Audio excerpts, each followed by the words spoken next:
Wilson Youth Tennis Racket, 1989. My mother bought me the racket before my lessons began, even though she wasn't supposed to. Don't tell your father, she said.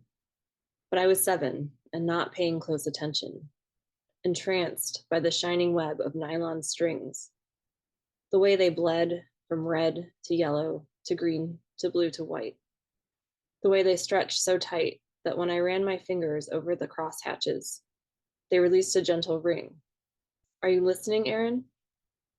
My father said to use a loaner until I was sure I loved the game. My mom was the one who signed me up, the one who played tennis herself. She was the one who led me right to the Wilson rackets at Kmart, with their long, lithe handles, their flesh-like grips, their narrow throats, just like Billie Jean's, all too elegant for a 7-year-old girl. But I was old enough to know that my mother liked to break the rules. Following that trip to Kmart, my mom hid the racket in its plastic bag on the top shelf of a closet. I would like to believe I kept the secret, that I hadn't caused all of the shouts about lying that flew through the living room following the racket's sudden excavation. None were directed at me. I watched from the sky blue couch, running my palms along its velour arms over and over. My father later took me aside to relay the outcome. If your mother ever asks you to lie, you tell me. The Wilson Youth tennis racket was never seen again. Several weeks later, my father took me to the sports authority. We came out of the store with the Prince racket, strings taut inside the brilliant yellow and fuchsia frame, branded across their center with a P. Short and stout, its head was round and open wide, just like your teacher said it should, my father said. He would know what you need. The lessons didn't last past that single summer. I was constantly confused about how to keep score, particularly counting in love. I could never grasp that love meant 0. According to the Oxford English Dictionary, the use of love this way may come from playing for love without stakes being wagered. But tennis never felt like that. My biggest accomplishment happened by myself. I slammed the ball against a brick wall over and over again until I found the sweet spot, the place on a tennis racket where you can hit the ball with maximum force and feel no tension at all. How many times in a row did you hit it? My teacher asked. 40, love, I said. 40 times? Incredible, I said. I let the lie stand. I didn't know how to explain I hadn't kept count. The racket kept my secret. I learned that objects could be trusted to hold on to the truth. I wasn't as sure about humans.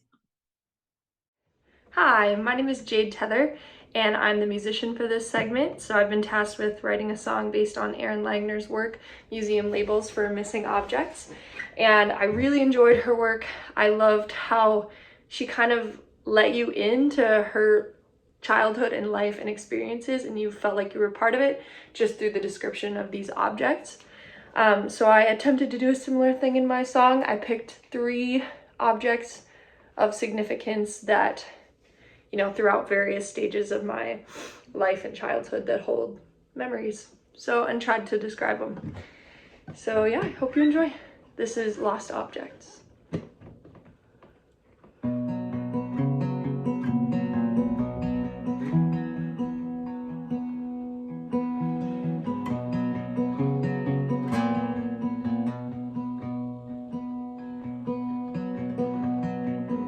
It's Christmas morning,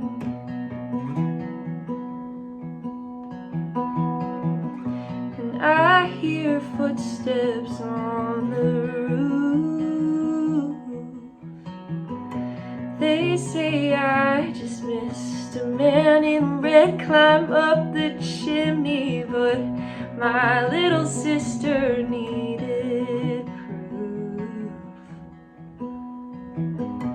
Box about the size of the doll I'd wanted for years, and my smile got so wide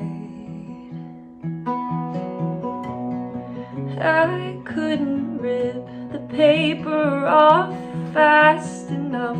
So happy I just cried and cried and cried.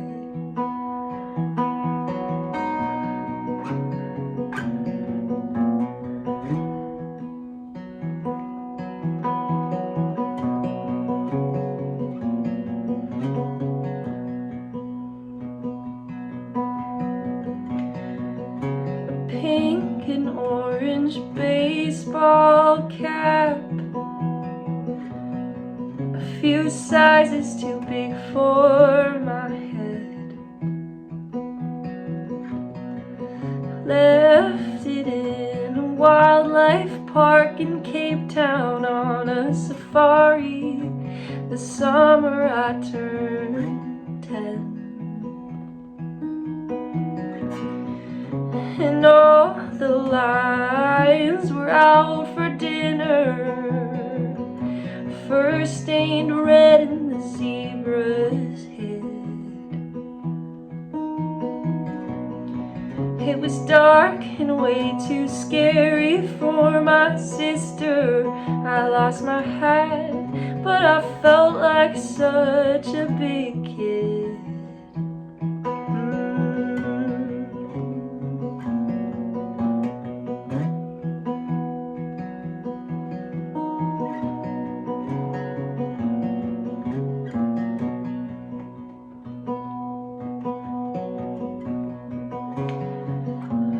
Pearl necklace from my grandma that reminds me everything must fade.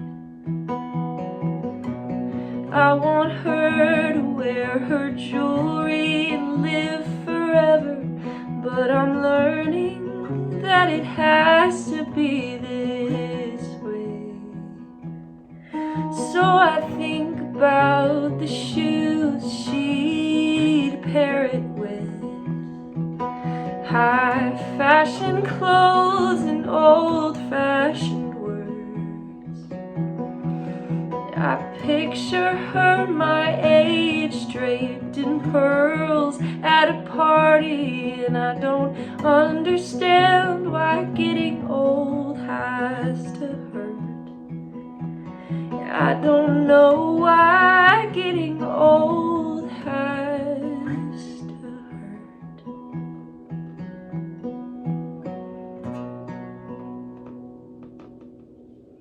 Thank you.